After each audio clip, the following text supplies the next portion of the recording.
December 19th, Skirgomer. The doors didn't stop slamming that day. Well, that's not exactly true. As I lay in my bed, my own door braced with a chair, I would feel my tired eyes try to slip shut. My brain would beg for sleep. My body would try to oblige, but the second my soft snores would begin, the door to my room would slam shut and I would wake up. I repeated this process throughout the day, nearly sleeping only to be jerked violently awake again. Coupled with my lack of sleep from the last few days, it started to take a toll. It didn't seem to matter what I did to the door either. I tried locking the door, but it seemed the mechanism held no power here.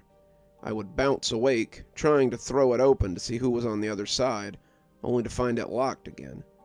I tried tying a bedsheet around it, securing the other end to my desk, but the door would always slam, and I always found the sheet untied.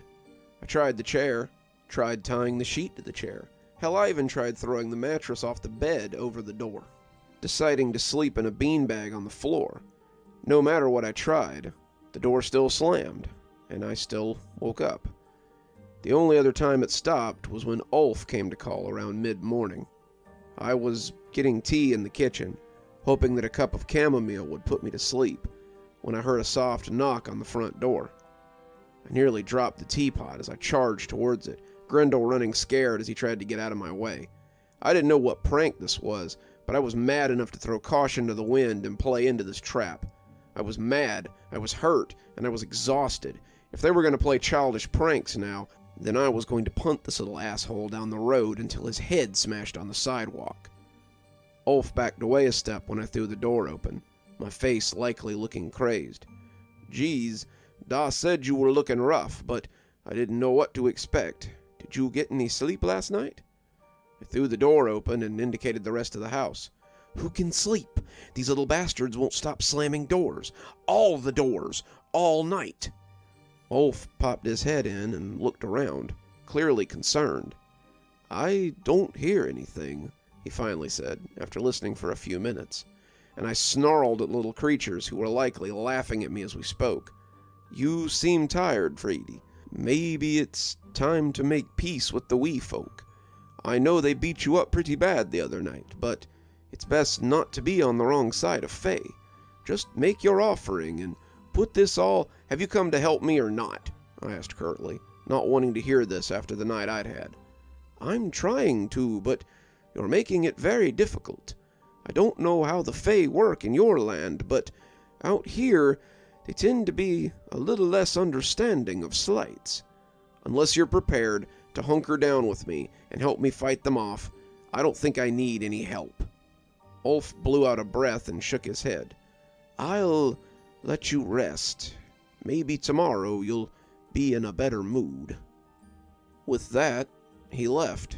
The second I closed the door, I heard one slam shut somewhere in the house. It went on like that all day. The doors slammed repeatedly, but never in the place where I was. As I came stumbling awake, whether I was in my bed or on the couch or on my feet like some cow in the field, silence would stretch just long enough for me to doze off again. Then it would start, and I would be brought awake again. Davin had gotten more sleep than me, but I could tell that he too was starting to feel it. Grendel seemed in a constant state of ears laid back, and we were all tired of being cooped up in the bedroom. I'd brought them food, not wanting either of them to go out into the house, and I'd guarded the bathroom door when David needed to use it. I'd become very paranoid about Davin's safety, especially after the comment by the other hands.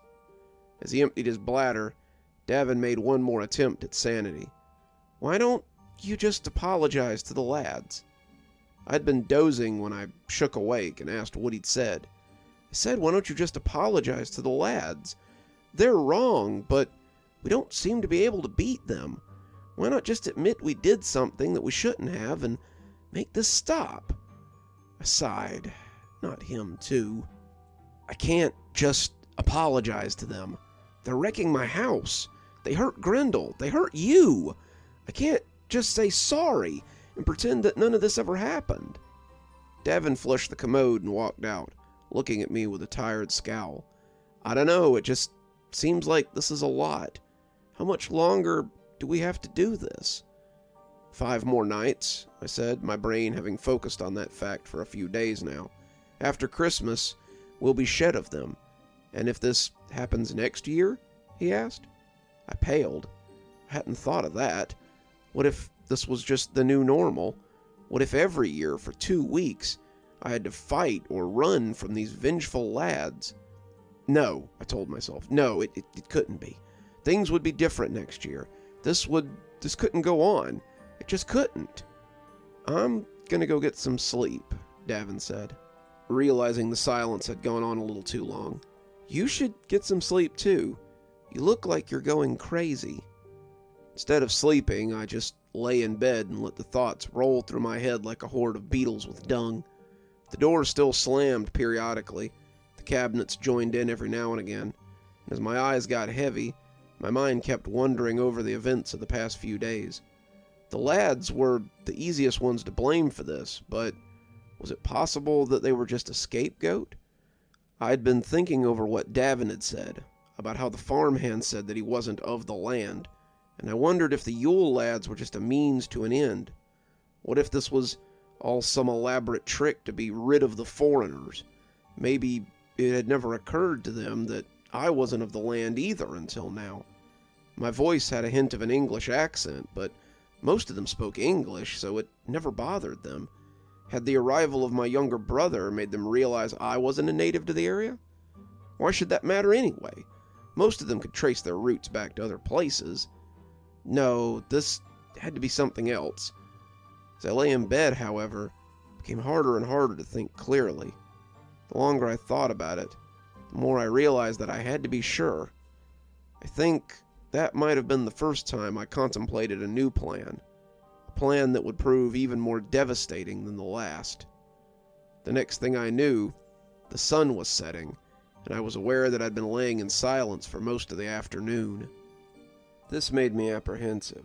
Davin was asleep, the feisty Tom curled up on his chest as he too breathed lightly. But I wasn't about to get tricked. What was going to happen now? Were they going to ambush us? Would my door suddenly pop open and all 8 tonight, Yules lads come screaming in to finish the job?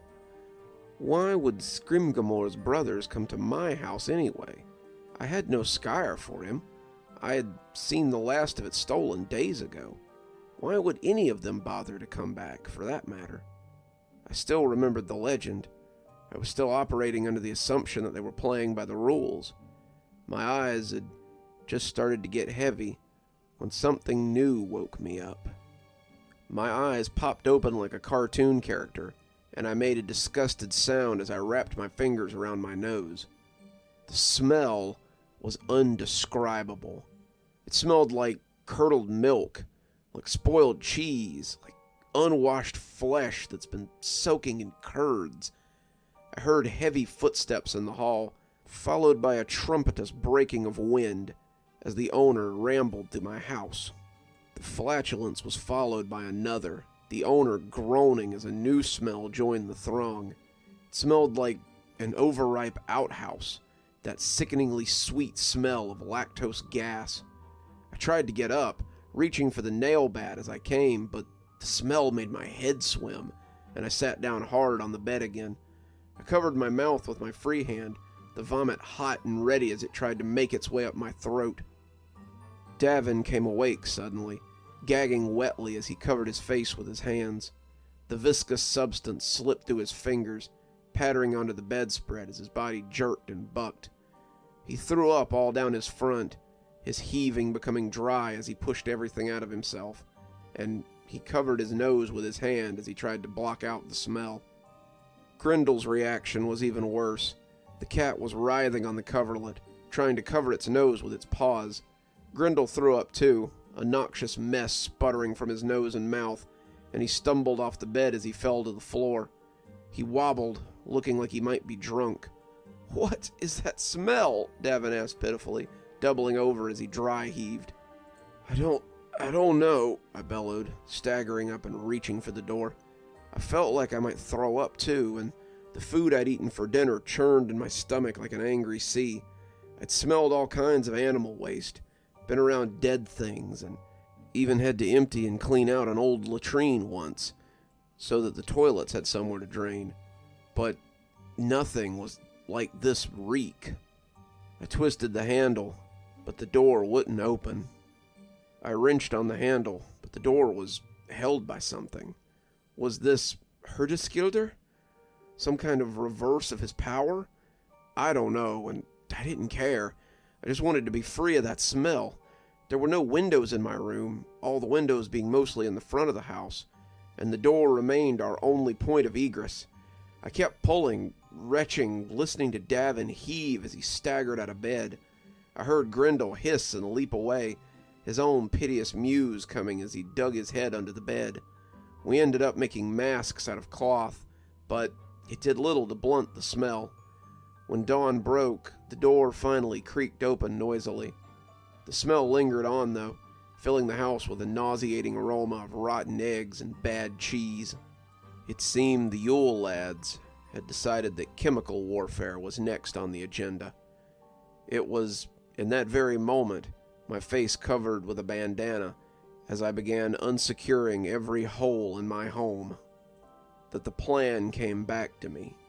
If the Yules lads had decided to take it up a notch, then so could I. Tonight, we'd see who got who. Tonight, we'd see just how far these lads were willing to take it.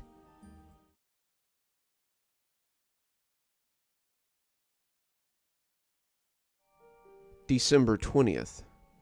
Bukranagir. It was a miserable night. Davin, the poor kid, spent the early morning lying on the floor and heaving noisily.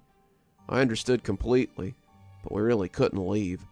We could hear the lads out there tearing the house up again, and leaving would put us right in their hands. The room reeked of vomit, but somehow it still wasn't as bad as the smell that came from under the door. It was something indescribable. Rotten cheese and spoiled milk, garbage left out in the sun, an old animal carcass in the first few days of rot, other fouler things I didn't have a name for. It was terrible, and when they left, we came stumbling from the room like drunkards. I drank in the slightly less stagnant air like a drowning man, and when Grendel came flying out of the bedroom, he ran straight out the front door and didn't come back till nightfall. The cat wobbled badly, almost running into the couch as he went, and as he doubled, I kind of thought I might be more than nauseous. Ulf and I had drank quite a few times, Icelandic spirits being very different from the English drink, and when I fell, I grabbed the hallway carpet to stop from falling off the earth as it spun. I felt like I'd spent a night out with the farm hands. When the nausea passed, or at least lessened, I left Davin in the bathroom, the poor kid still dry heaving into the basin. It was time to get to work. I knew what I needed, but I wasn't sure if I could find it. I went to the shed and started pushing things aside as I hunted. I found a big wicker basket that Sigrun used to carry food in sometimes, and freed it from the muck it was sitting in. It was sturdy, the inside ringed with metal hoops like a barrel, and I felt sure that the oil or whatever it was sitting in wouldn't hurt it. After a little more searching, I found a battered old kettle too. It fit into the basket easily enough, and as I moved it, I found something interesting beneath it. I grinned as I pushed it with my foot, seeing the rust, but knowing it would still work. I tossed it into the basket and headed for the door, needing to get started. My foot hit a bike lock as I left, nearly tripping me, and I added it to the basket as well. It might help me secure the surprise inside. I went back inside and fished out some sausages from the freezer. I'd have to hurry to get ready for tonight, the day sprinting by like it was on skates. Bugnikrækir would be coming, and for this to work, I would have to be quick and a little bit lucky. I started cooking sausages right away. I had set the basket up before coming in, figuring the lads wouldn't see me all the time. Well, hoping they couldn't anyway. If they could, then nothing I did would matter, but if they could, then surely I wouldn't be able to shoot one. As the sausages finished cooking, I placed them carefully into the basket. I arranged them in a haphazard pile so they hid my surprise at the bottom, and carried them carefully into the living room. One false move, and the surprise would be over. so I had to be as careful as possible. Buknakragir might fall for it once, but if I tipped my hand, he'd never fall for it again. I set the sausages around the surprise, making each movement carefully so as to look natural. I had to be slow. I didn't want to set it off and ruin the bait, but I also needed to hurry. The days were short now, and the height of the winter was coming. It would be dark before I knew it. Soon I had the basket sitting on the counter, the wicker heating up as the enticing smell of meat did battle with the foul residuals of the night before. I heard Grendel leap up onto the counter and sniff at it. I hissed at him, not wanting him to bother it, but that's when I heard the creak from the rafters. Was it that late already? I looked out the window and saw that the sun was sinking low. There wasn't much time. I laid one of the sausages on the counter, enticing Grendel to stay, but he didn't need much in the way of incentive. He had heard the creaks from the rafters and was content to lay next to the warm basket and eat his dinner. His eyes never left the ceiling, though, and I could track the lad's progress as my living room was filled with the delicious smell of cooked meat. Davin came out of the bathroom, looking pale and wobbling with each step. When I offered him one of the smoked sausages, he turned green and stumbled towards the back of the house. The smell of bad cheese still lingered, but it was now just a ghost of the scent it had been before. It was still a pungent reminder of what would return tonight, and I couldn't suffer another night like that. I doubted that any offering I could muster up would appease the lads. It had been a long time since some human had dared to attack them, longer since one had tried to defend his home from them, and it was likely an insult that I wouldn't gift my way out of. But maybe there was another way. I yawned theatrically as I pretended not to hear the roof groaning. I was exhausted, but I knew that sleep was unlikely to come tonight. Maybe not for the next few nights. If this went as planned, I might be up for the foreseeable future. Though I was hoping I might finally get a good night's sleep at some point. Either way, something was going to have to give. I picked up Grendel and started walking towards the bedroom, yawning again for good measure. He wiggled a bit, clearly not wanting to leave, but when I looked at him, he seemed to understand what we were doing. I hadn't smelled cheese or heard a door slam since last night, and I suspected that the lads thought they were going to get a good meal out of me before they started up their shenanigans again. Then what, I wondered? Would they begin anew with a full belly? Would they leave me alone and go back to the Fae satisfied? I doubted it, but we'd see. I got my supplies ready and went back to the door, preparing for the battle to come. I cracked it a little, the newly oiled hinges moving silently as I waited to hear the sound I'd been listening for.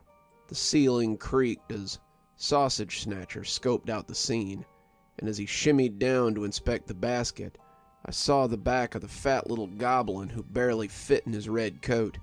His clothes were shabby, long grease stains from the fingers he'd wiped down, making rivers of grease that circulated the garment. The pants looked ready to split, and he wore no shirt beneath his coat. His chubby arms poked out like the sausages he loved so much.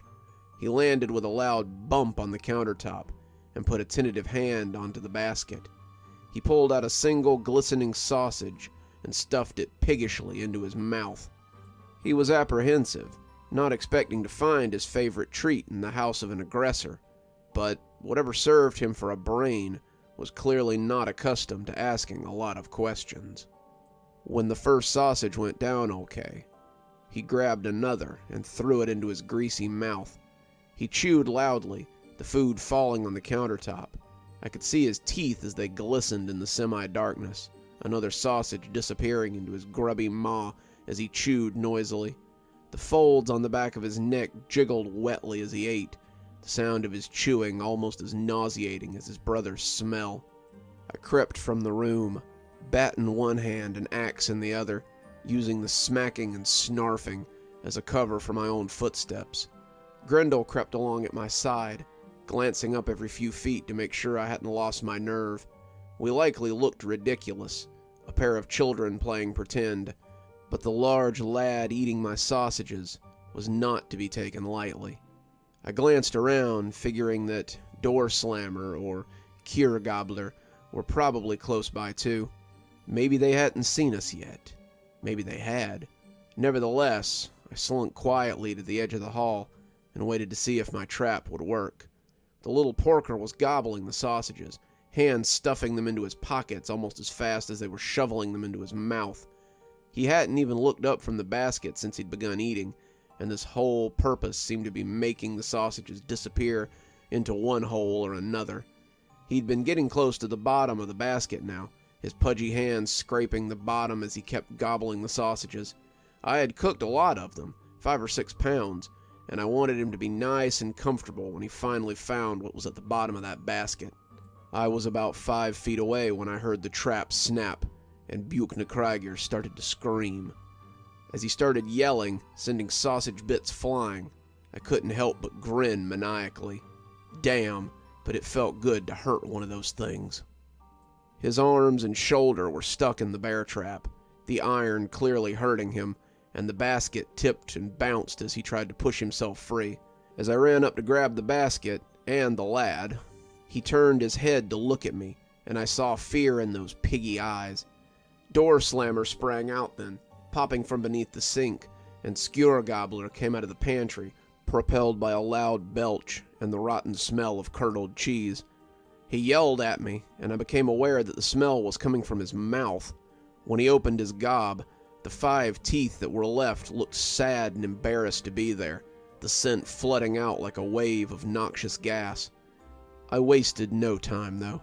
I lifted the bat and pointed to Sausage Swiper. "Stop, or I'll kill him right here. These nails are iron and he's already hurt. Take one more step and I'll end him right now." Both lads looked unsure, not entirely certain what to do with this unexpected event. They looked at each other, seeming to have a silent conversation amongst themselves. I had heard that sometimes close siblings can do such a thing, and given their supernatural nature, I wondered if they might have some sort of telepathy. I'd expected they might try to bargain, maybe they would even call the other lads to attack me all at once. But instead, the two just vanished in a haze, and the smell of Skewer Gobbler evaporated too. I glanced around, expecting an attack, but it never came. Suddenly the house was empty except for the screaming of Sausage Swiper. He was feverish, trying to shake himself free as he looked around, clearly expecting his brothers to come back. He'd been abandoned, his blood staining the sausages a deep red. I could see it as it pooled on the counter beneath the wicker basket, and the sight filled me with hope. I'd done it. I'd caught one.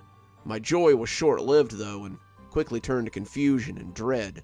Much like a dog who's caught his tail, I didn't know what to do with him now that I had him. I'd expected his brothers to want to make a deal with me, not just to leave him like this. As the silence permeated the house, I just shrugged and picked up the basket, taking it to my room for safekeeping. I guess there would be no sleep for me that night after all. That night, I watched the little monster until the break of day.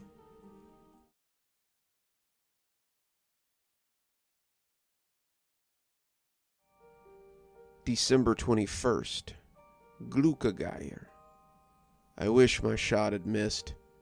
I wish I'd never seen one of the lads in the flesh. I wish I'd made my offering. I wish I'd just left Iceland forever with my brother. I wish I'd never fought these Yuletide horrors at all. Above all, I wish I'd never taken Sausage Swiper hostage. At the time, however, I was ecstatic. I sat in my room with the basket, grinning like Captain Silver as he stood over his treasure. He had stopped screaming after the first hour, and now he just hunkered in his trap and grumbled. The grumbling and infrequent yells were the only proof that he was still alive, and that was good. I wanted him breathing for the second part of my plan, the part where I gave the lads their gift. The 21st would mark something of a lull in the conflict. I should have taken advantage of it and got some sleep. Instead, I watched the fat little Fay as he growled and wiggled and tried to get free of the bear trap. I say bear trap, but it was really more of a fox trap. There were no bears in Iceland, and it was something we used to catch the little beasts when they came to steal food or became a nuisance. Their pelts were pretty warm and very beautiful, but we tried not to kill them unless we really had to. It was almost too small for the little porker. He was trapped at the shoulder, the bike lock I had used to secure him to the metal frame on the basket, the only thing keeping him there as he lay on the bottom. He had figured out pretty quickly that he couldn't open the trap with his bare hands. Something about the iron the trap was made of sapped his strength, and he had only really struggled for the first hour or so. Now he lay there, piggy little eyes glaring at me, as he tried to find some way to get loose from his new prison. Whatever the iron did to him also stopped him from using magic, so that was an added bonus. At least I wouldn't have to worry about waking up with a mouthful of dung or my teeth made of beetles or something. Davin stretched as he woke up, but he drew back in surprise when he noticed the lad in the basket sitting at the foot of the bed. He had managed to sleep through all of it. The kid really could snore through a bomb, and now he was wide awake and terrified. He cried out as the lumpy thing hooted at him, though whether it was a plea for help or an insult, I didn't know. What is that?" he said, making the lad wince from the loudness of his voice. "This is Sausage Swiper," I said, as though it were obvious. "Okay, well, why is he in our bedroom?" "I captured him." "You did what?" Davin asked, seeming scared and unsure at the revelation. "I captured him, and now I will trade him for a cessation of hostilities. They can't have 13 lads if one of them is stuck here with me, can they? They'll want a bargain, and if they don't give me what I want, then they won't have what they want." "But what's to stop them from just coming in and taking him?" Davin asked, his face scrunched up. I looked unsure as I tried to think of an answer for that one.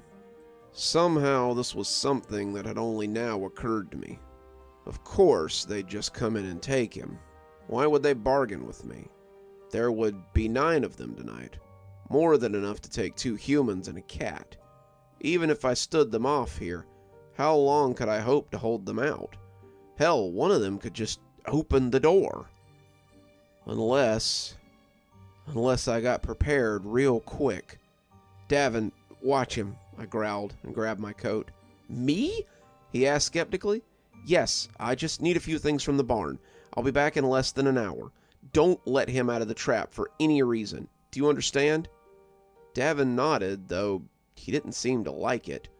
He threw a hug around my middle as I went to leave, and I could feel wetness on the front of my shirt. He was scared, of that I was certain, but I hadn't stopped to think how strange this must be for him. He was used to living in the city, where the most dangerous thing was the pedophile on the floor below you, or the stray dog who was hungry and looking for food.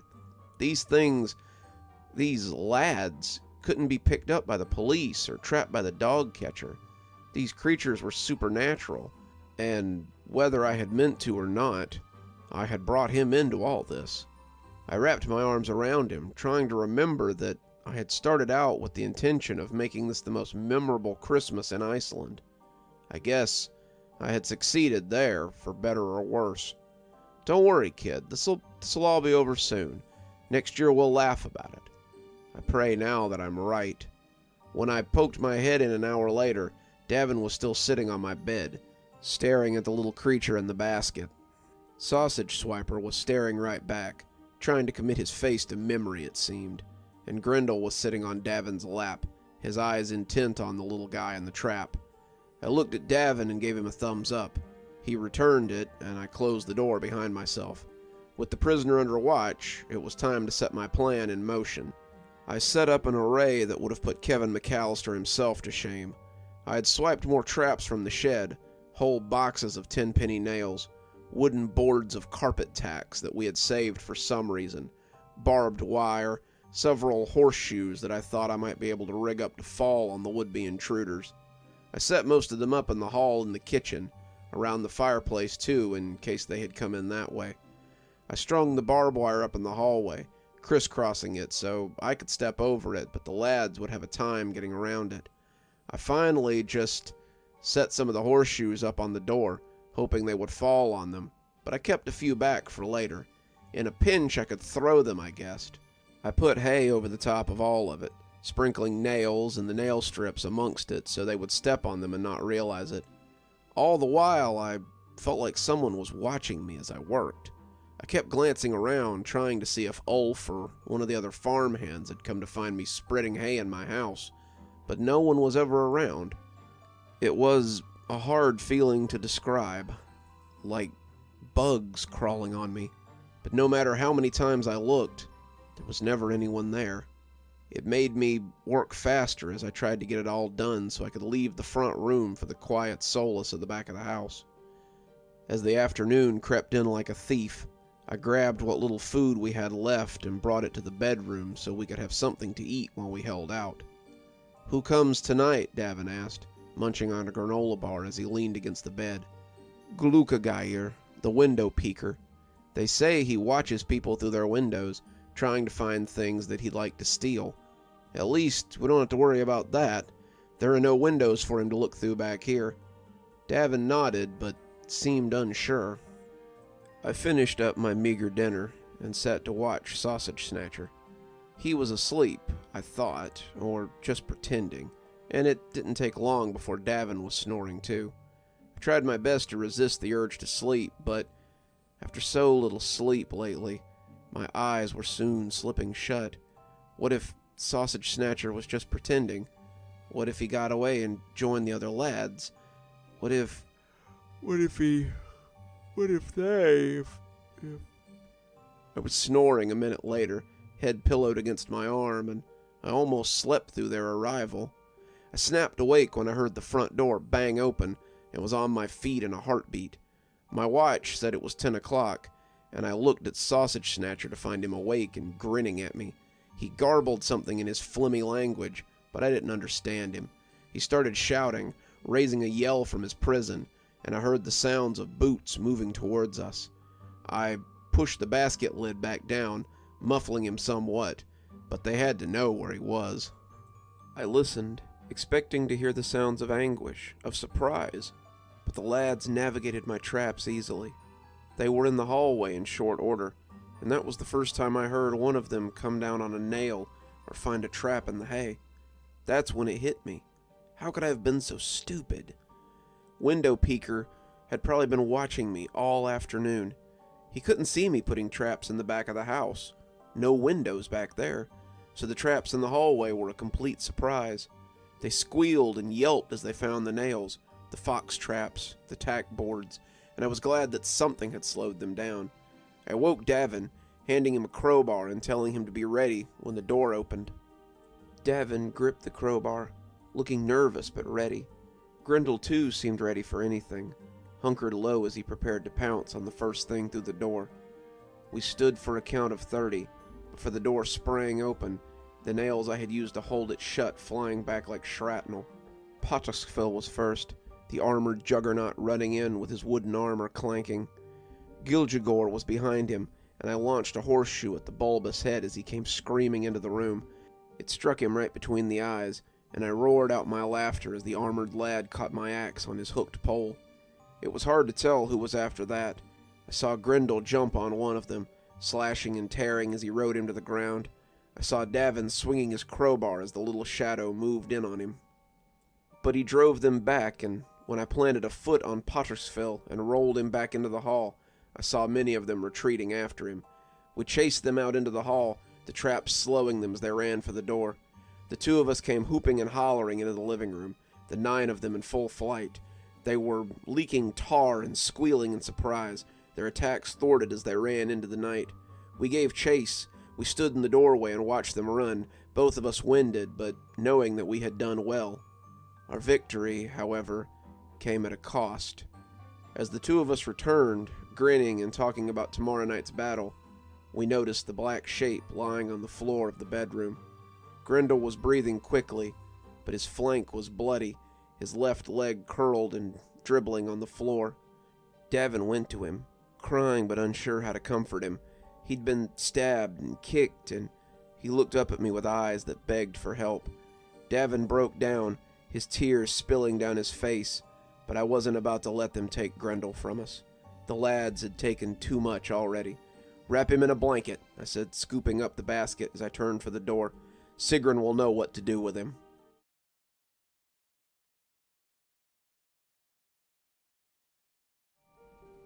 December 22nd. Gotta prefer. Olaf came out onto the porch to talk with me. I was sitting with the basket on my lap, staring at the snow. He took one look at the basket and shook his head. I see you opted to provide an offering.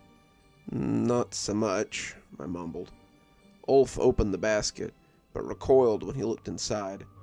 Sausage Swiper leered up at him, his look predatory, maybe a little pleading as well.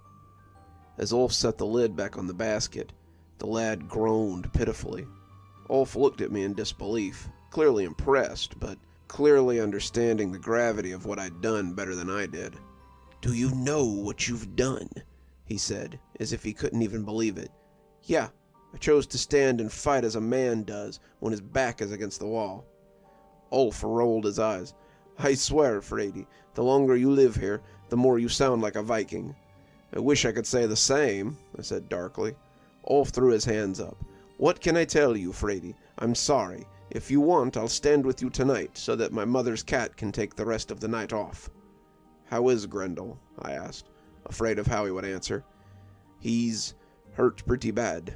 Mother says that he needs rest. She's offered to let him stay until he feels better, but he won't be parted from your brother. I believe your brother is the first person I've seen him take to." "Can he stay here too?" I asked suddenly. "Only for a few nights. If their beef is with me, I'd rather keep him out of it." "Of course, but why don't you stay too?" I looked down, wanting to accept, but knowing I couldn't afford to be weak right now. "Your Da's been like a second father to me. I won't bring Faye down on his household." Ulf nodded. "If you're sure." "I am. I couldn't very well bring the lad with me, not into Arnar's house." That was why I was on the porch in the first place. I'd let Davin carry the cat, his yowls weak and pitiful, and I'd taken the basket with my prize inside. Sausage Snatcher had kicked and bit, shaking the basket with every thrash, but we had run like hell itself was after us to the longhouse. I could feel their eyes on me as we took to the night, window peeper probably keeping a tab on us, but they didn't try anything, and we finally made it to the longhouse. I had stayed on the porch as Sigrun worked on the brave cat. I didn't dare let the basket out of my sight, and I'd kept a foot pressed on it the whole time. He groaned and rolled, seeming to plead with me to just open the basket and turn him loose, but I cared little for his whining. Who cared if this little bastard was uncomfortable? He and his ilk had made my night a living hell, and they had almost killed Grendel. I was in no mood to show him any hospitality, no more than I already had. Ulf sat next to me, though he seemed a little uncomfortable at how close he was to the little beastie. "Were you serious about what you said? Would you stand with me tonight if it came down to it?" Ulf snorted and smacked me on the shoulder. "I will. If my brother is set against Faye, then I suppose I am as well." I smiled and threw a one-armed hug around him. "You're a good friend, Ulf." He went back inside for a little, and I heard him and his father talking loudly. I felt selfish as I heard them get louder and louder. Ulf was risking his place in the house for me. His father wouldn't cross the Fae, wouldn't dare to set himself against them. But Ulf was young and brash. He knew better, I was sure of it, but he would stand with me regardless. He came out with a duffel bag over one shoulder, and a resolute look spread across his face. "Let's go, before I lose my nerve," he half whispered. As we left, I heard the door push open, and Davin stepped frantically onto the porch. "Where are you going? Were you just going to leave me behind?" I could see Arnar in the doorway, his face disapproving, but he seemed to have come to terms with my decision to fight. "Stay here," I told him, getting down on his level as I explained the situation to him. "Stay with Grendel, and keep him safe. He needs you to protect him now. I'll be back when this is all over. Count on it." "But..." He started to turn and look at Arnar, clearly wanting to go, but not wanting to leave Grendel behind. "Ulf's coming with me," I said. "He's going to help me defend the house. You rest. Keep Grendel safe. I'll come back when everything's done." He liked the idea of Ulf coming with me, and that seemed to be enough to turn him around and send him back to the injured cat. I locked eyes with Arnar, someone who seemed to know exactly what was in that basket under my arm, and he nodded before telling me to take care of his son. "I will," I answered, and the two of us set off. Ulf raised an eyebrow when he saw the house, taking in the hay and the nails and the various other things scattered across the dwelling. "Hard wood not to your liking? Careful where you step. I got traps under there." He nodded and picked his way through the house carefully. He'd brought an old axe, something I'd seen hanging over the mantel, and he smiled when I asked him about it. I knew the tales about the axe, of course, something his ancestors had passed down through the centuries, and the runes on it led me to believe his da when he said that it had once ridden in a longboat from Norway. Indiana Jones would have said it belonged in a museum for sure, but I let him tell it, just like he had when we were kids, as we waited for the lads to show up. He gave it a lick across the whetstone as he told the story, and the sound of that rasping blade almost put me to sleep. "When the land was being settled, my several times great-grandfather, another Ulf, came with his father and a small clan of men from Norway. That was a taking time for my people. We raided and burned, but eventually we settled with a lord who kept us fed and set us on his enemies. The axe has been handed down through the line, and there are even stories that Ulf's son Gorl fought creatures of Fae with it. When we finally settled here, the farm that's been in my family for so long, they hung up the axe for good. I'm the first man to take it up in battle in probably 10 generations. We only usually take it down to do upkeep or replace the handle." "Let's hope part of that upkeep is sharpening the blade," I said, jokingly, but I had gazed at the ancient thing too many times to not know that it was very sharp. "So," he said, as he put the axe away, "do you want to tell me why in Frigg's name you thought it was a good idea to trap one of those lads?" I sighed.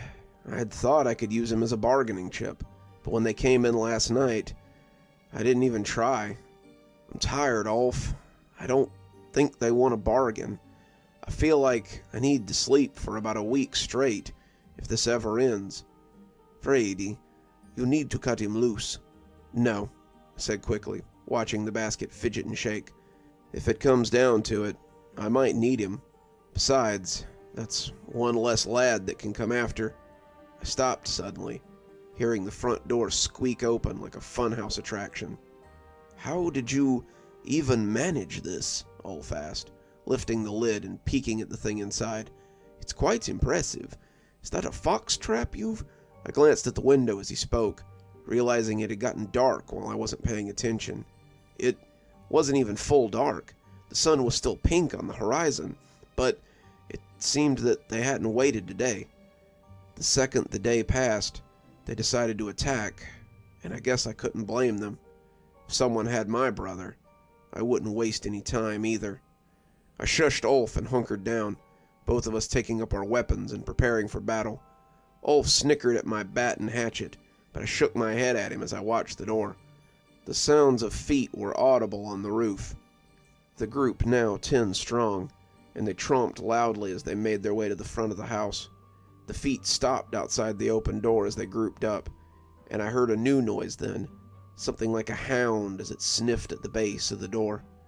It got a snootful of something, too, because it started chattering excitedly as another of the group garbled in that broken language of theirs. "Get up, Uffer," Ulf whispered, cocking an ear and listening to the little monsters talk. "Do you understand any of that?" I asked hopefully. "Some. It's a little like Icelandic, but it's older. I can pick out one word in 5, and they don't sound good." I thought about it for a minute, not sure how best to proceed. Do you think you could talk to them?" Ulf thought about it. "Maybe," he hedged, speaking to the door in a rough tongue I'd never heard before. The group on the other side of the door was silent as he spoke to them. They chattered amongst themselves once he was done, their words low and growly, before one of them spoke back to him in kind. The two spoke back and forth for a minute, Ulf not seeming sure of his words, while the lad spoke with confidence. Their words were strange. I was used to Ulf and his odd Icelandic language, 5 parts song and 5 parts growl, but this was different. This sounded like stones grinding together, like ice forming and melting in total silence, of reindeer running along the steppe, and so many other things. I listened in rapt silence, trying to pick up their patter, and when Ulf looked back, he didn't seem happy. I understood about half of what they said, but the gist is that they want their brother back. What's he willing to trade in return? I asked, keeping an elbow on the hooting basket. Nothing. He wants his brother back. That's all he really said. He will trade nothing. He will accept nothing but his brother back. Tell him I'll release his brother if he leaves me alone. I'm tired of them attacking me. I want them to leave me and my family alone. Ulf bit his lip. I'll try. He spoke to the lads for a few minutes, their gravelly voices returning quickly whenever he finished, and he turned back, shaking his head after a few minutes. He just keeps saying the same thing, over and over again. He wants his brother back. Give him his brother back, or they'll come and get him. I gripped the bat tightly. Then they're gonna have to come and get him. They must have understood that one. They screamed in hellish glee as they charged, but Ulf and I were ready.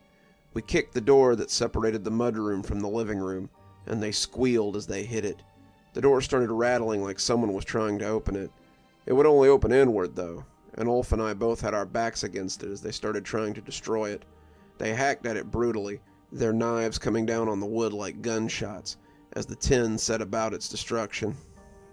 The basket began to cackle loudly as the knives pierced the thick wood, sending shafts of light into the dim room. The little bastards were strong, and I realized I was fighting them at what must have been the height of their power, or near to it. This was Yuletide, their time, and I was trying to fight them when they were arguably at their strongest.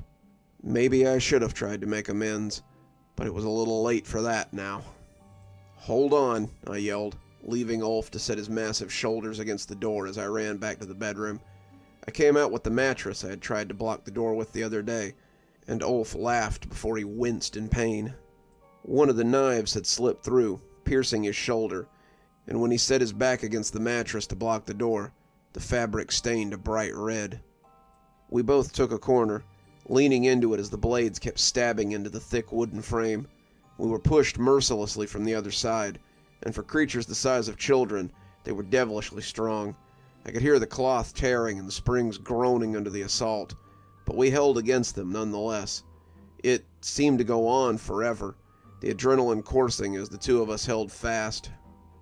Soldiers often talk about time becoming funny in battle, but I never understood it until I spent time at the mercy of the lads.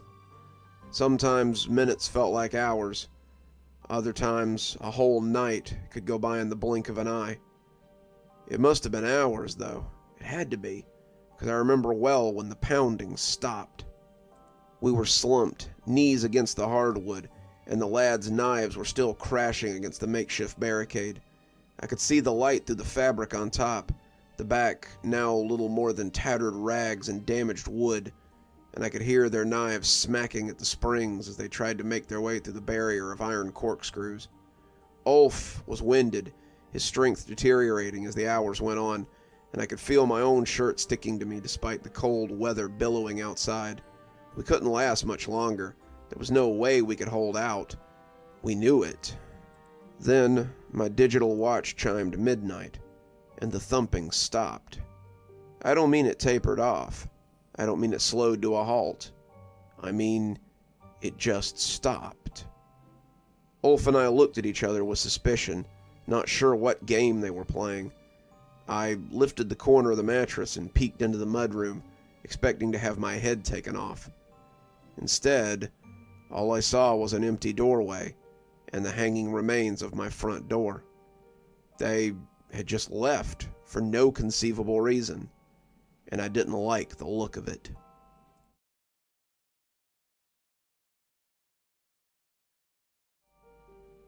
December 23rd. Kretkoker. Do you see them? Ulf whispered, half gasping as he got to his feet. No, but that hardly means anything. Ulf joined me near the door and looked out into the yard. The snow blew and the wind howled, December in full force raging outside. The trees creaked in the blow, but I was surprised to see not a single footprint in the fresh powder. Small as they were, they should have left some sign of their passing. Ulf bit his lip, just as confused as I was, and when he looked back to me, I could see the uncertainty written across his face. I don't like it. It feels wrong. Why did they just stop? I don't know, but I agree. Something is fishy here. We took some boards and used them to hold the mattress in place, the wind blowing against the house outside and making it groan.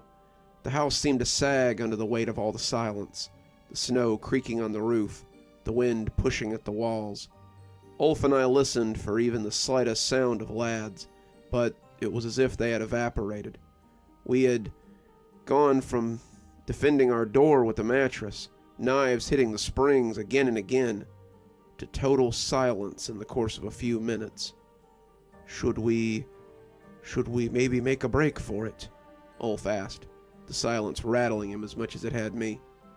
What if that's their plan? I whispered. What if they want us to think that it's clear, so we'll give up our position of strength? So what? We just stay here till morning? Ulf asked, skeptically. Seems the best course of action. Ulf took a seat on the couch, but it didn't seem to comfort him. His eyes kept straying to the window, the idea of the lad's eyes watching him, making him uncomfortable. I couldn't blame him. Picking my way towards the kitchen, I couldn't help but watch the windows as I made tea. Tea seemed about the only thing I had left in the house, aside from some TV dinners, and it helped calm me down and keep me awake on these long nights. I found myself glancing up at the window every few seconds, wishing I had covered them or something. I expected them to burst open any minute, the lads rolling in on me as they took their terrible revenge, but the waiting was almost worse, despite there being nothing we could do about it. So we waited. It would be hours until dawn. Icelandic sun cycles can put sunrise at 11 a.m. during winter, but that's never seemed to matter to the lads. They had always seemed to leave around morning time, and could appear any time after the sun went down. They didn't seem to have any particular arrival schedule, but I suspected that their departure time was due to children. The Yule lads had always dealt mostly with the schedules of children, you see, leaving gifts and making mischief while the kids were asleep, and it seemed that their antics ended when a child would normally be awake. It didn't seem as hard and fast a rule where I was concerned. They were out for revenge, after all. But something about the true night gave them a sense of power. If we could hold out until morning, we might be okay. We sat near the door with our tea, neither of us feeling comfortable in the living room. Our adrenaline was racing, and our ears were cocked for any sound of approaching elf feet. I was listening for the familiar tap of boots on the floor, the scrape of Patterskfell in his wooden armor, the sniffle of Gettelfur. I heard something now and then, a rustle or a groan from the ceiling outside the room, but with the wind and the snow, it could easily have been the eaves creaking under the weight. I dug in, expecting to be attacked at any minute, but the adrenaline was making Ulf twitchy. Ulf's eyes darted around like a trapped cat, and he seemed in danger of breaking the handle on his axe if he twisted it much harder. I could understand his discomfort. This would be like a murderous Father Christmas coming down the chimney with an axe for me, but it seemed to make him progressively more upset the longer the silence stretched. He was a farmer, a sheep herder. Fighting creatures of Fae was not something he was supposed to be doing. Hell, it wasn't something any of us were supposed to be doing. As the hours ticked by, Ulf began to slip into madness. At 2 a.m., he looked up suddenly, looking out into the hall. We had moved into the bedroom, the lack of windows making us feel a little safer as we guarded Sausage Snatcher. He was snorting softly, grunting every now and again, but he seemed to understand that our time with him was limited. He was uncomfortable, but he would be freed soon, one way or another.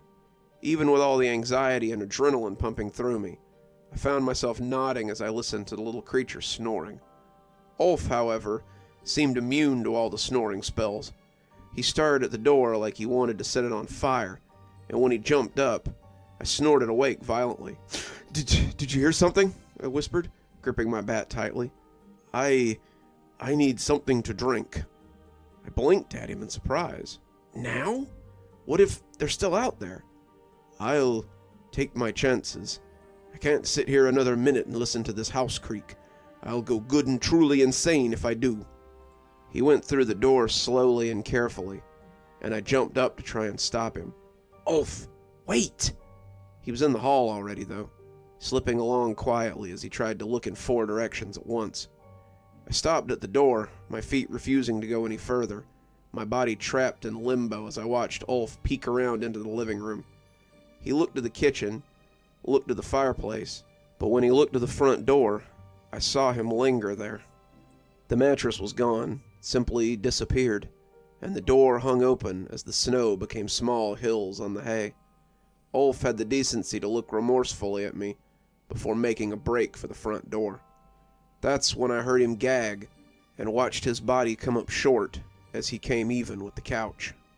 That galvanized me, and I ran from the room to try to help him. He just stood there amidst the hay and the ruins of my traps, looking like a fish on a hook for all intents and purposes.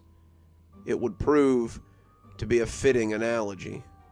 As I came closer, I realized that stand was the wrong word. Ulf's feet were twitching, his toes jumping on the floor like he was having a fit. His arms jerked like he was in shock, and I realized what he looked like a moment before I saw the thread. They should have been visible. I should have been able to see the hundreds of translucent strands that hung from the ceiling, each ending in a silvery hook with a brutal tip. He had been pierced over a dozen times, maybe even 24, and they stuck into him like bee stingers. He shook a little as the blood oozed down his front, and when he turned, I could see that a few of them had found their way into his face.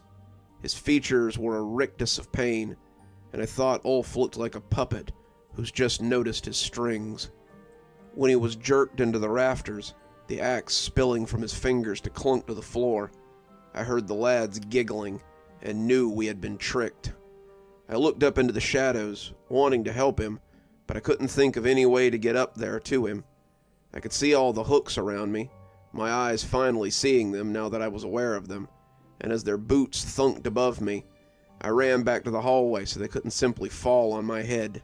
The basket I'd slung under my arm, my constant albatross, began to shake violently, and I almost dropped it as the little creature tried to take advantage of my distraction. I couldn't fight them and keep hold of Sausage Snatcher, and I feared that if I let him escape, I'd never see Ulf again. I hated myself for being a coward, but the only way to help Ulf was to stay alive. I ran back to the bedroom and braced the door, the wood little more than Swiss cheese now, and the stacked furniture, keeping out anything that might try to stab its way through. I took the basket, its inhabitant laughing maniacally, and got into the farthest corner I could. I couldn't help Ulf. He was with the lads now. But if I could hold on to this little goblin, maybe I could still get him back. The laughter from the wicker prison was making me crazy, and I kicked out at him as I put my head against my knees and tried not to lose my mind. Watching my best friend get pierced with hooks and dragged into the rafters wasn't great for my mental health. As the minutes passed and my breathing reached something like normal, I decided it was time to go bargain. I walked out into the hall, basket under my arm, and called out to them. "This has gone on long enough. I'm ready to make a deal, but only if my friend is still alive." As if they'd been waiting for me, there was a note hanging from one of the hooks, written in perfect English in an immaculate hand. "Meet us by the scorched tree at midnight. Come alone, or your friend stays with us. Regards, Keta Snicker."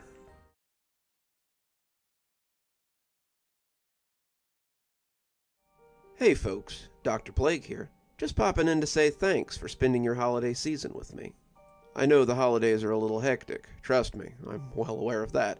And to have you come back every night to hear my stories just really warms my heart. I really appreciate all the warmth and kindness that you guys give me in my comment section, and I couldn't think of a better Christmas present than having all of you here to listen to the last night of the Yule Lad stories. Yep, here we are on the final 13th day of Christmas. So, sit back, relax, and enjoy the last episode of the Yule Lads. December 24th, Kurtisniker. The wind was howling like an angry animal, As I drug myself and my wicker basket to the scorched trees the next night, the snow blew, the flurries fell, and the ground crunched underfoot as my thick boots came down through the crust of ice. Sausage Snatcher thrashed in the basket as we went, trying to make my progress harder, but I was set on my destination. Ulf was waiting for me in the burnt-out ruins at the edge of the farm, and I was going to get him back. Arnar had found me that morning, processing what was going on. Ulf never came back last night. I nodded, too tired and too numb to do much else. He came here to help you. It wasn't a question, but I nodded anyway. Is he dead? I looked up, surprised. Of course not. Your son is made of sterner stuff than that. Arnar nodded, but seemed relieved nonetheless. They have him, then. I'll get him back, I answered, already realizing that I'd travel to hell and back and fight all the little goblins, if it meant getting Ulf back. Arnar raised an eyebrow. And what might you have that the lads would want? I nudged my basket with a boot, and it started kicking and cursing as Sausage Snatcher tried to free himself. One of their own. I expected the old farmer to get angry when he realized what was in the little cage. He would say that he had told me not to cross Fae, and ask what I had done. I had trapped one and held it prisoner. I expected him to reprimand me, threaten to put me out, maybe even knock me out and try to bargain with them for his son's return. Arnar was of the land, after all. It wouldn't be outside the realm of thought that he might know a way to contact the Fae, just for misunderstandings like this. Instead, he surprised me by laughing in that deep, rich way that he had. I knew you Englishmen were capable of getting sand in your craw, but my God, boy, have they agreed to a meeting. I showed him the note, and he sucked in a breath as he read it. That place. I figured they would want to meet there. Why? What's so special about it? Did Ulf never tell you about his forebear, Gorl? I looked down at the axe that sat between my legs. It was all Ulf had left behind when they took him, and I hadn't known how heavy it was until I tried to pick it up.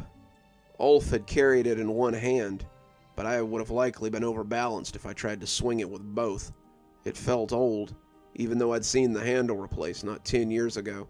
It was a relic out of time, something that had spilled Fae blood before, if the legends were to be believed. Maybe it would again. He mentioned it. He said he fought Fae a long time ago, before the farm was founded. Arnar nodded. This land was once occupied by a different family, an old family that held the Fae in their regard. Gorl and his men burned them out, taking their land as was custom back then. Those were different times. That was how things were done. But the Fae didn't like it. They tried to drive him out, but Gorl was made of stronger stuff. He held his own, burning their grove and sent them fleeing to the next holdout. The scorched trees are all that's left of that grove, and none of Gorl's children have dared return to that place since he passed. I have to go there. He stood with me. I won't repay him by leaving him to his fate. Arnar nodded. We'll keep an eye on Davin. Take that axe with you when you go. Maybe it will do you some good. More good than it did him. The axe was hanging from my belt now. I hoped I wouldn't have to use it, but nothing lately had been easy. I was physically exhausted, my body ready to drop, but I had to get to the grove before midnight. If they arrived before I did, they might take Ulf and then leave. Then I would never find him again. If this struggling little bastard could get Ulf back, I would consider it an even trade, no matter what happened afterwards. Once I traded my bargaining chip, I didn't figure I'd live to see New Year's. I'd spent the day trying to sleep, trying to rest, but my overcomplicated mind returned to things again and again. Whenever I would slip off for even a minute, I would see the axe falling to the ground and watch Ulf get pulled into the ceiling by the laughing little devils. Then I'd come screaming awake as I tried to grab him. I had managed maybe an hour, my mind screaming at me to lie back down as I put on my pants and boots and prepared to leave for the meeting. After this was all over, I'd probably sleep for a week straight, but tonight I had work to do. I could see the scorched tree rising like a skeletal finger amongst the stumps. The area around the tree was strange, always chilling, and it was the only place clear of snow. Snow didn't gather here. Animals didn't gather here. Nothing but dead grass and stumps gathered here. The thought that Ulf's forebears would have burned these trees was unthinkable. Trees were rare in Iceland. More than 3 trees clustered together was an anomaly, and Iceland isn't exactly known for its thick forests. As I got closer, I saw a small, well-dressed figure sitting on the remains of the tree. The little creature was the antithesis of his brothers. He wore an immaculate red coat, a vest with gold buttons, trim black slacks, and a monocle that looked out of place on his toadish face. He reminded me of a banker. His few hairs swooped back, and his facial hair was cut almost invisibly. His frightful appearance, though, made the suit look alien. "Ah," he said, pulling out his pocket watch on a long chain as he checked the time. "Early for all that. Punctuality is not a trait I am accustomed to in your kind." His voice was rich and cultured, and he spoke English to my astonishment. "Are you Kurtznicker?" "Yes, indeed. It seems you have something that we want. When one of your kind wants something from one of my kind, I am the lad to broker such a deal." He grinned at me, but his pointy teeth did not present anything close to reassurance. "I must say, given what I've seen of your brothers, you are a surprise." He smiled again. "As the Yule lad responsible for stealing candles, something that was quite a sought-after commodity when I first began, I found that sometimes it's best to develop a hook. People are more willing to trust a traveler on the road, a stranger on his own, maybe even a lost child. Someone who looks like me and sounds like my brothers isn't going to get very far in this world." "Speaking of my brothers," he said, segueing into the heart of the matter, "where is dear old Brugnakaiger?" I lifted the basket, but it was pretty clear that he could hear the awful little creature kicking around inside. "Where's my brother?" I asked, answering him with a question of my own. He sighed. "Straight to it, then." He whistled, and I saw a group of 11 marching someone with a bag on their head out of the snow. How had I missed him? Ulf was closer to 7 foot than 6, and his clothes were stained with red runners of blood. He didn't fight his captors as they let him out either. His head was bent, and he was silent all the way. "Take off the hood," I barked, not trusting this Ulf for a second. I had grown up on stories of changelings, and this smacked of a double-cross. Ulf was not precisely the target demographic for changelings, but they might have employed one nonetheless. The last thing I needed was a member of the Fae in the Longhouse, or the wrath of Arnar when his prized son was lost. Kurtznicker rolled his eyes dramatically. "Such theatrics! Why would I bring you the wrong human?" "Because it's the sort of thing that fairies do." He wrinkled his nose at the word, but said something to Patricksfell in the odd language of theirs. The little armored lad used his hook to snatch the bag off of Ulf's head, and I winced as I saw Ulf's beaten face. His eyes moved around widely, both swollen into raccoon pits, and when they fell on me, he grinned in a gap-toothed way. He looked terrible, his face a lumpy mash of bruises and swollen flesh. Some of his teeth were broken, some of them were missing, but he smiled grotesquely, regardless of the pain it caused him. "Frady, thank God. I wasn't sure you would make the trade with these little rats for me." I looked at Kurtznicker. "What the hell did you animals do to him?" He only shrugged. "He resisted, very strenuously. My brothers do not possess the same restraint that I do, and they became tired of his antics. I doubt my brother has suffered any less at your hands." "Prick his finger," I said, some of the smile sliding off of Ulf's face. Kurtznicker produced a stiletto from his belt, something that had started life as a letter opener, I had no doubt. He pricked Ulf's finger and squeezed a few drops of the big man's blood out as he squirmed. He invited me to have a closer look then. In the light of the moon, it was hard to tell. All blood looks black under the moon. But in the light of my flashlight, I could see his blood was red as it trickled into the snow. If it bleeds red, It's usually human. Sorry, I had to be sure. Ulf nodded. I'd have done the same.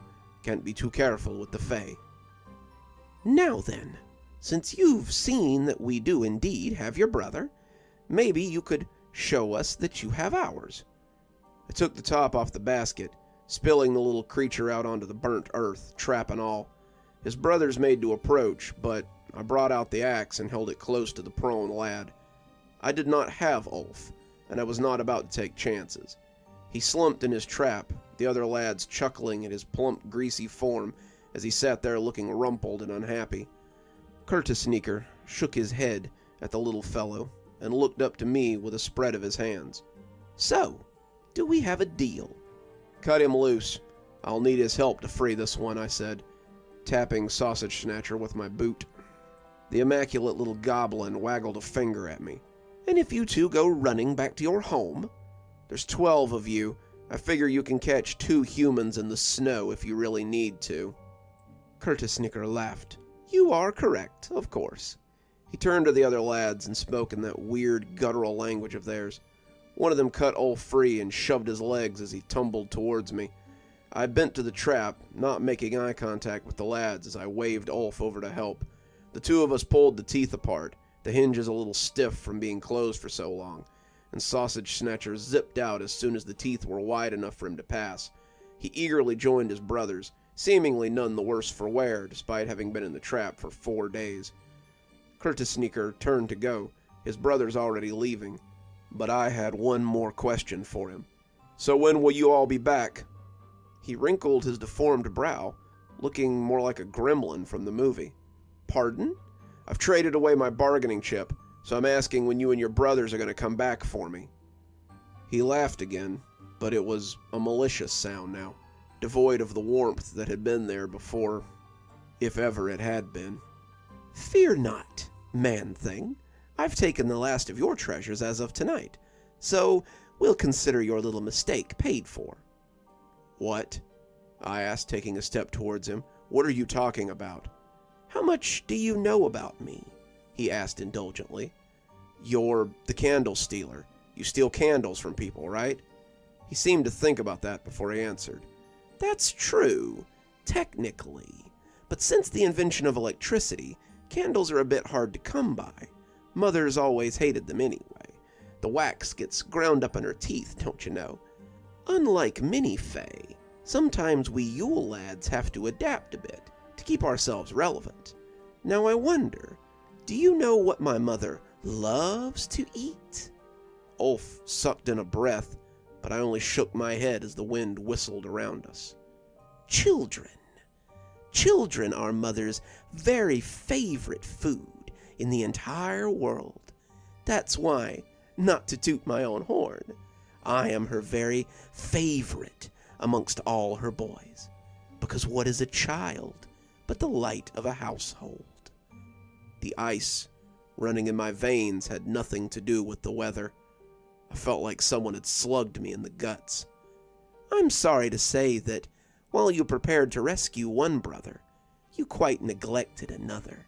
He's a little old for our mother's taste. She prefers them still smelling of the womb, but I dare say that he'll make a fine offering. Our business has concluded.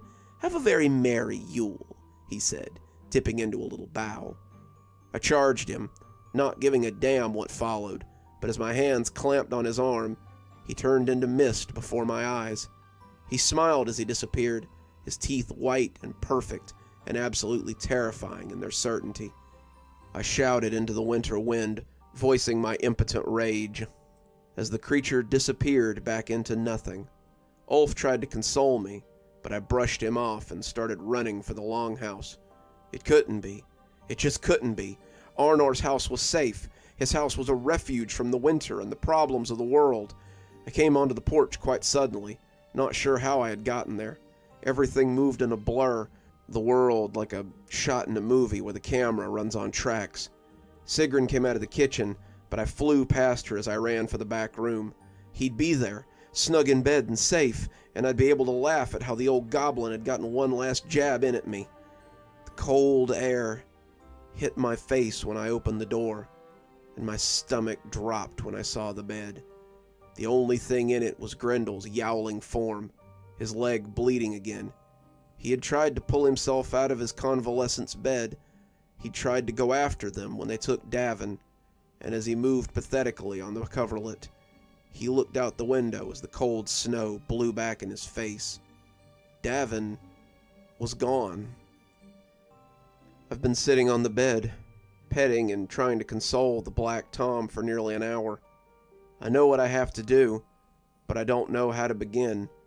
The legends are very clear on who their mother is and where she resides. Grella and her husband, Le Paludi, live in their cave in the Dimmelborgu lava fields, or so the legend says. He may already be dead for all I know, but I can't just leave him there. I'm going to find him, even if it kills me.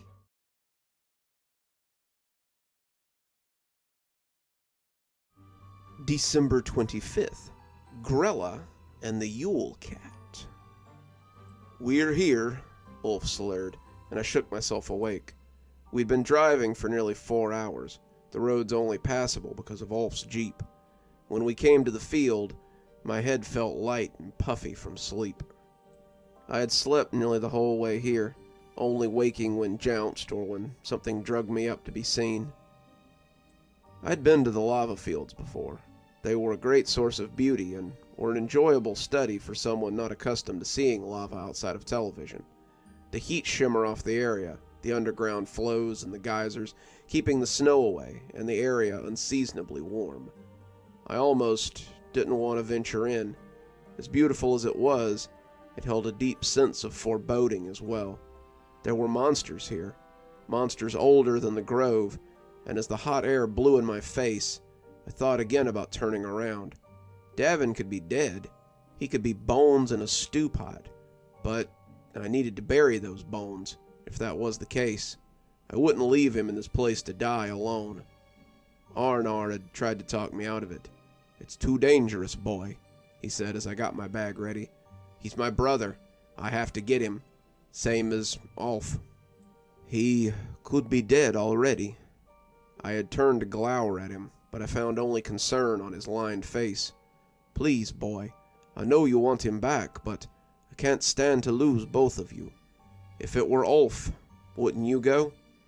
He sighed, looking hopeless, but I could see the pride in there as well. "How will you get there? You're dead on your feet." "I'll take him," Ulf slurred, stepping out of the kitchen with his mother trailing behind him. "You'll do no such thing," Sigrun hissed. "You're too beaten up. Ulf, you need to rest and heal, as do you," she said, turning on me with clear disapproval. "If I don't go, Davin's dead," I said, knowing I was going even if I had to walk the whole way. "And I will drive him," Ulf finished. Sigrun made as though to object, but Ulf put a hand out to stop her. "Mother, I can assure you that driving is all I intend to do. I wouldn't set foot in back that place if it meant all 3 of your lives." He looked over at me, and I saw shame and pity written loud across his face. "Sorry, Frady. I want to go there with you. I want to prove that I'm worthy to stand in battle with you. But I can't go back to that place. If you had been there in Grella's home, the Yule Cat glaring his fiery eyes at you, and the lads constantly terrorizing you, the smell of cooking meat and a constant wafting fog, you wouldn't go either. I spent the day with them, but they will haunt my nights for the rest of my life. This is all I can do for you, and this is all I can give to you." He handed me the axe, the one I had dropped on the ground as I ran for the longhouse. I tried to refuse it, but he shook his head and pressed it into my hand. "Gorl once used it to fight against the Fae. Maybe it will help you when you see the horrors I was subjected to." I thanked him, but he shook his head, wishing he could do more. Sigrun packed us a lunch. Arnar brought me a backpack with some basic supplies in it. Ropes and lanterns, a first aid kit, some iron nails, and a bag of iron shavings he'd collected from his shop. He thought maybe they could help, given Fairy's hatred of iron, and I strapped the axe to the bag as I prepared to go. Grendel yowled pitifully as he came shakily out, clearly wanting to go too, but I couldn't possibly take the cat with me in his current state. "Stay with Sigrun," I told him, stroking the poor cat as he tried to take agonizing step after agonizing step. "I'll bring him back. I promise." He looked at me nakedly, Sigrun picking him up gently as she cradled him close. We had left then, my eyes slipping shut before the jeep even got on the road. Now here I was, standing in the balmy air of the lava fields, preparing to head into the den of Grella, the Yule lads, and the Yule cat. Strangely, I wasn't as nervous as I should have been. "If I'm not back in a few hours, go home, Ulf. If I can't get him out before nightfall, assume I'm dead." Ulf shook his head. "I'll stay the night, at the very least. I hope to see you coming over that ridge before it gets good and dark, though." He hugged me then, not something he often did, and when he let go, I saw him think hard about going with me again. He seemed to want to be by my side, but his feet stopped working about 3 steps from the jeep. I couldn't imagine what he had suffered at the hands of the lads and their ilk, but I supposed I wouldn't have as hard a time imagining it after a few minutes. I thumped his shoulder and left, neither of us saying that we doubted we'd ever see each other again. I hiked through the basin for about an hour before I found the cave. The fields aren't hard to navigate, not really. You avoid the lava flows, you watch your step for vents or other pitfalls, and you keep your eyes peeled for caves. The place was supposed to be connected to Iceland's infernal regions. After spending some time here, I could see why the earlier inhabitants had believed so.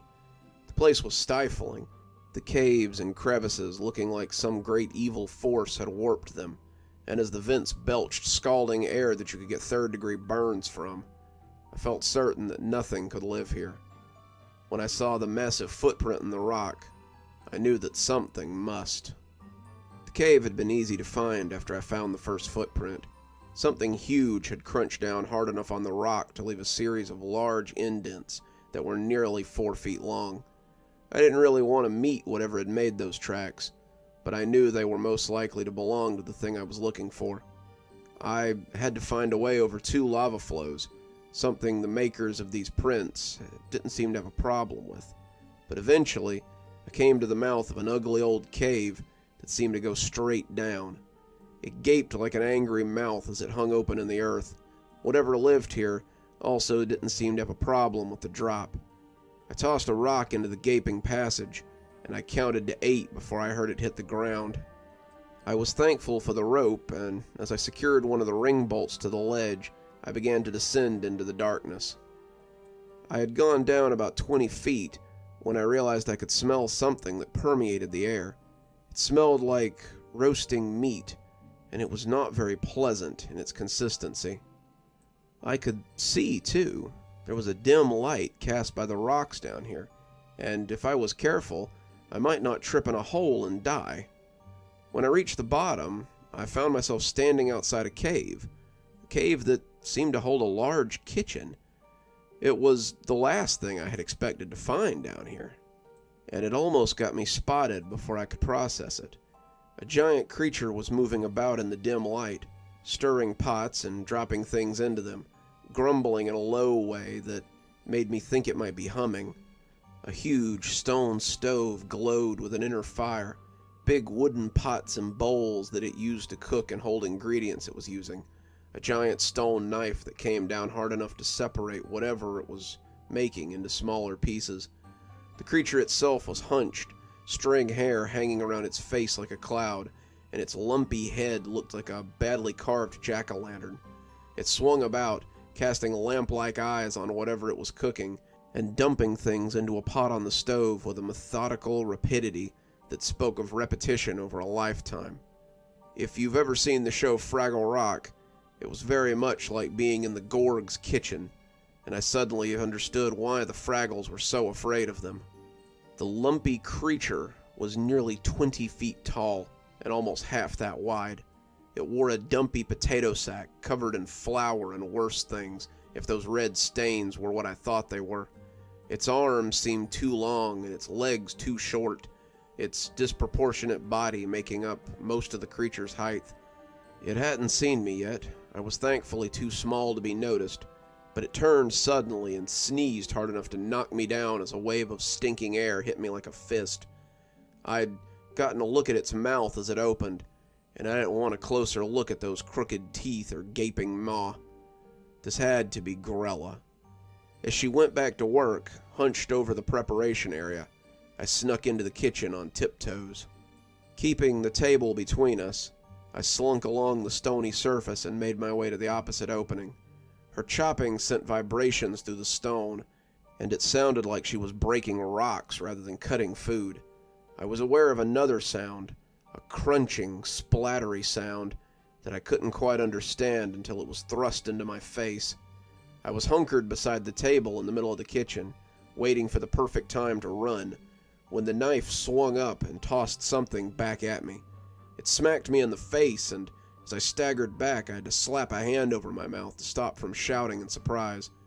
The lamplight eyes came back as my feet scuffed the stone, and I threw myself behind the table as those eyes fell on the spot where I had been.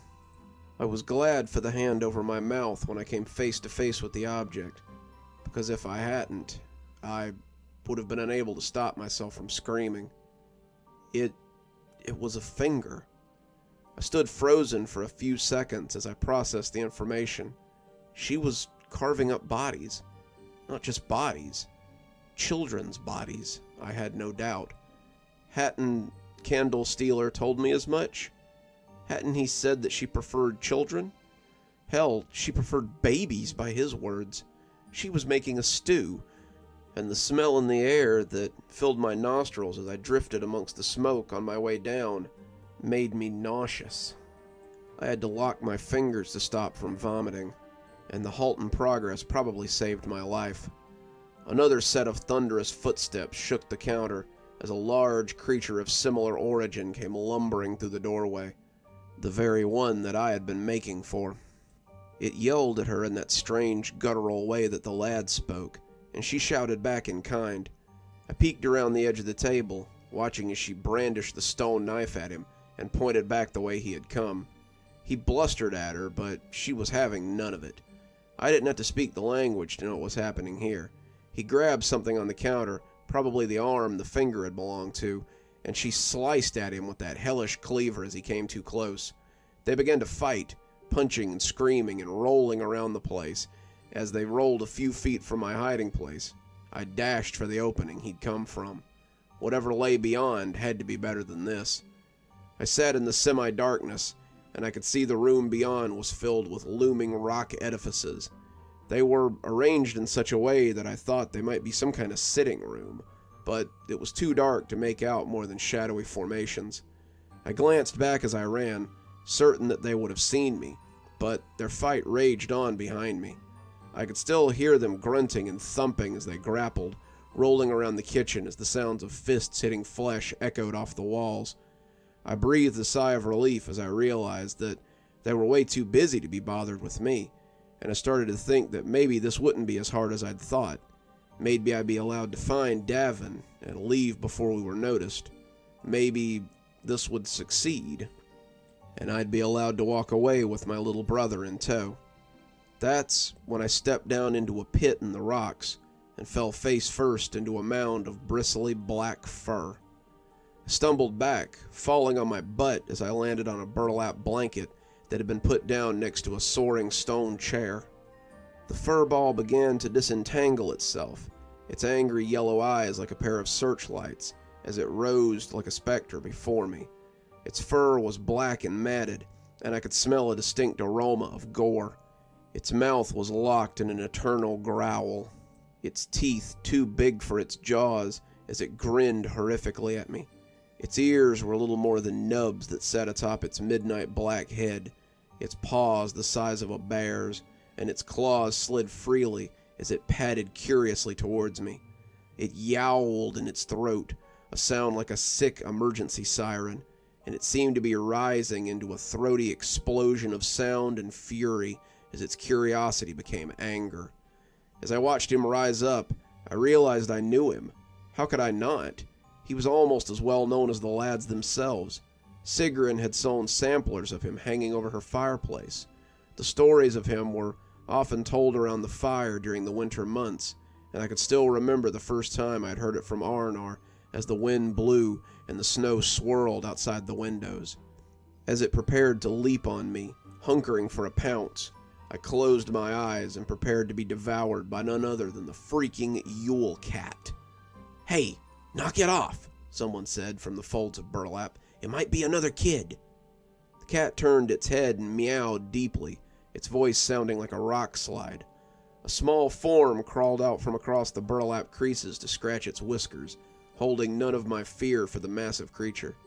The kid took the cat's massive head and scratched under its chin as he talked in that nonsense way that people often do with cats, and the coal-black devil purred in pleasure.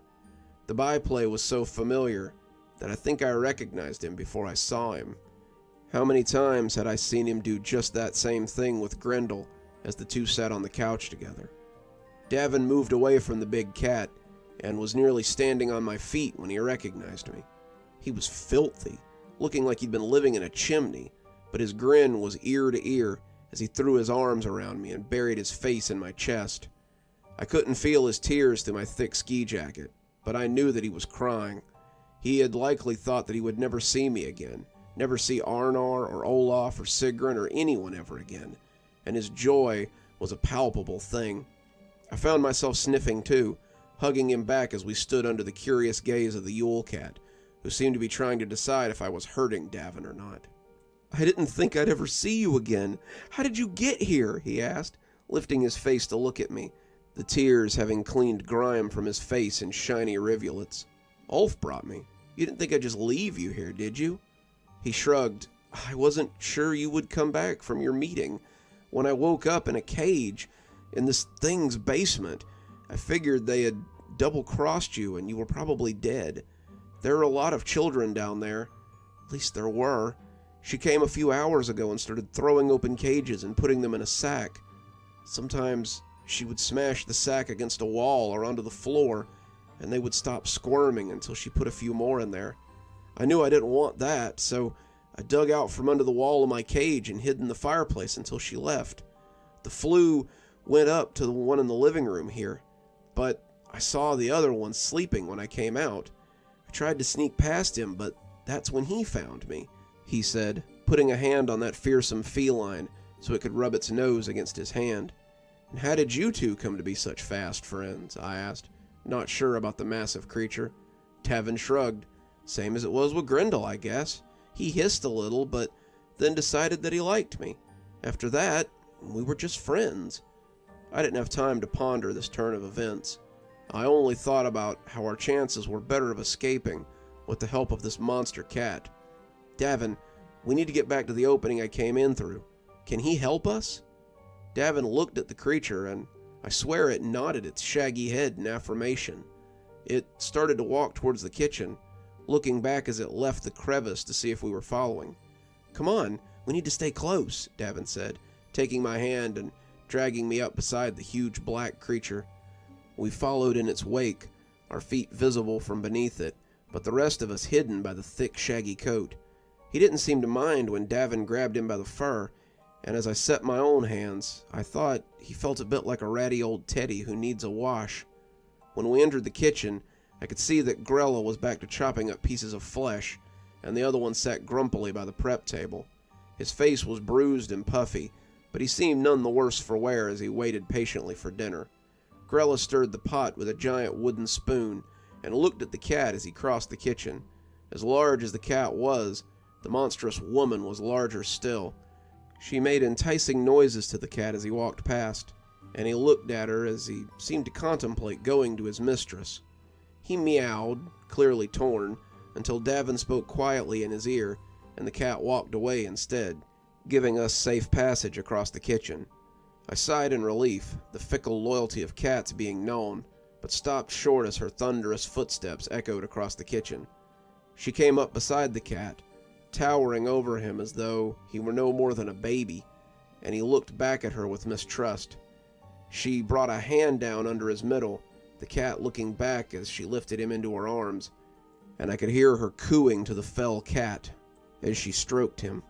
Davin and I could do little else but stand there as our cover was yanked up by the round belly, though it seemed her attention was all for the ebony beastie. She fawned over the cat, the other one making disapproving noises as she lavished the Yule cat with her attention. He used it as a cover to creep closer to the prep table, but not stealthily enough. Grella snapped at him, starting to put the cat back down, and it looked like we might make it out unseen. Then she caught sight of Davin and I, and the three of us just stood there, staring at each other. We stood there for a few deep breaths, our eyes locked in fear, as each of us waited for the first one to make a move. She dropped the cat and darted a hand at me, but the cat moved to try to cover Davin. I had wrapped my hand around the axe handle, even as the cat was ascending skyward, and I swung out with it as the horrific hand came down to grab me. Blood splashed my face, black and tarry, and her fingertip came with it as she reeled back howling. The other was up now, coming to see what was going on, but I never gave him a chance to join. Davin and I ran as Grella howled, the Yule cat standing like a statue as he watched us. I pulled off the backpack and looked for the sack, hoping that it was still there as I pushed Davin towards the rope. He jumped up and began to climb, but I could already hear the thunderous footsteps behind us as Grella or her mate gave chase. I found the sack, leaving the backpack where it lay as I thrust the bag into my pocket and climbed furiously. I had never been a strong climber, but the incentive to reach the top before the angry monster caught me gave me new purpose as I swung up the rope. Davin was climbing fast, but it wasn't a quick climb, and I knew we wouldn't make it to the top before she caught us. Grella's face was a livid mask as she came into the little room, her fingers still dribbling blood. She stormed towards us, hands outreached, and I shoved one hand into my pocket as I pulled the cord with my teeth to open it. She came even with me, hand outstretched to grab me, and I found her fingers encircling me even as I dumped the bag of iron scraps into her hand, tossing the rest into her stunned face. Her skin began to blister, crackling like a burn victim, and as the shavings hit her face, she screamed and slapped both grotesque hands over her eyes and mouth. Her high-pitched screams rumbled through the cave, and I let them spur me on to new speeds as I climbed for the entrance. She wailed the whole way up, but when the rope wasn't unceremoniously yanked down, I knew that we were home free. When we came out into the setting sun, we both ran onto the field and didn't stop until Ulf's jeep was close enough to touch. When we saw him running to meet us, his face filled with disbelieving joy, I fell on the hardpack and laughed as I sucked in lungfuls of happy air. It seemed I had managed to do the impossible. I had snatched my brother from the jaws of the Fae and come back to tell the tale. Epilogue. That was 5 years ago, and Davin's first Christmas in Iceland has become the stuff of Christmas legend. We still live on Arnar's farm, and Davin is growing larger than Ulf. When I came back from the lava fields with him, both of us shaken and injured, we became something akin to heroes in their eyes.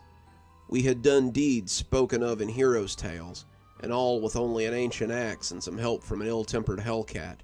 Speaking of hellcats, I don't think anyone was gladder to see us return than Grendel. He didn't leave Davin's arms for the next week, and seemed to have decided that I was one of the few exceptions for decent humans. I returned Arnar's axe, and it still sits above the mantle, hopefully undisturbed forever. Sigrun and Arnar held a feast to celebrate our return, and many of the farmhands approached us to say that they were sorry for the way they had treated us, and how wrong they had been. I'm the farm's chief herdsman now, Davin my assistant, and Ulf will formally inherit the farm in a few years when his Da retires to take his leisure. Grendel still sleeps on the hearth when he isn't sleeping in Davin's lap, and he's grown quite fat and amiable in his old age. Life on the farm is as idyllic as ever, and I'm glad that Davin gets to see how I fell in love with the land that's so different from our native Wales. He will grow up unrecognizable from the other lads, and no one will question whether he is of the land, as they did before my little trip to hell and back. One other thing has changed since we came back, though, and I can't say that it's a change for the worse. No one has been troubled by the lads since I grabbed Davin from their clutches. Not a lamb has gone missing, not a cow has been mysteriously injured, not a door has slammed, unless someone slammed it, and no one's food has mysteriously gone missing, unless Ulf ate it. The lads don't come to the farm to leave coins or potatoes or anything. I think they know that this is not their place, and they know well enough to stay away. And it's a fact that lets me sleep soundly when the days grow shorter and the nights seem to last for days. So if you come to this land expecting an easy life, think again. The winters are harsh and the going is tough, but the people are hardy and willing to be neighborly. Just remember, this land is old, and the things that live here are older still. This is not a land of Merry Christmases or festive holidays, though there is certainly cheer here. This is the land of Yule, a place that celebrates the old ways. And if you settle here, it's best to let the lads have their fun, lest you find yourself descending into hell to find what they may have stolen from you as well.